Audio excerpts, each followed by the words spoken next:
Land titling act రద్దు ఒక గొప్ప నిర్ణయమని ఎమ్మెల్సీ పంచుమూర్తి అనురాధ అన్నారు. ఎంతో మంది బడుగు బలహీన వర్గాల భూములను అన్యాయంగా వైసీపీ నేతలు లాక్కున్నారని విమర్శించారు. ఆస్తి పత్రాలను వారి దగ్గర పెట్టుకుని ప్రజలను కట్టు బానిసలుగా చేసుకోవాలనుకున్నారన్నారు. అంబేద్కర్ రాజ్యాంగంపై ఏమాత్రం గౌరవం లేకుండా సివిల్ జడ్జిల అధికారాలను సహితం రెవెన్యూ అధికారులకు బదిలీ చేశారన్నారు. ల్యాండ్ టైటిలింగ్ యాక్ట్ ద్వారా న్యాయమూర్తులు కూడా హైకోర్టుకు వెళ్లాల్సిన పరిస్థితులను తెచ్చారని అనురాధ మండిపడ్డారు.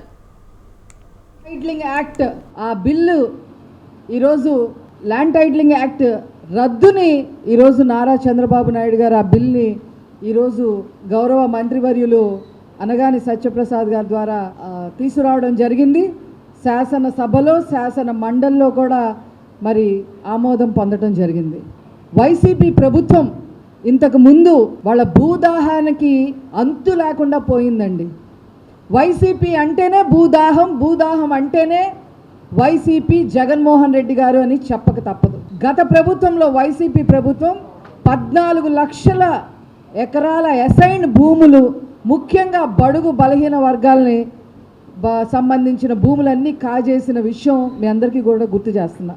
అంతేకాకుండా సెంటు పట్ట భూమితో మొదలుకొని ఆ యొక్క ప్రక్రియ స్టార్ట్ చేసి నాయకులే, వైసీపీ నాయకులే గవర్నమెంట్ ఖజానా నుంచి రేట్లు వేసేసుకొని గజానికింత సెంటుకింత అని చెప్పి రేట్లు వేసేసుకొని లక్షల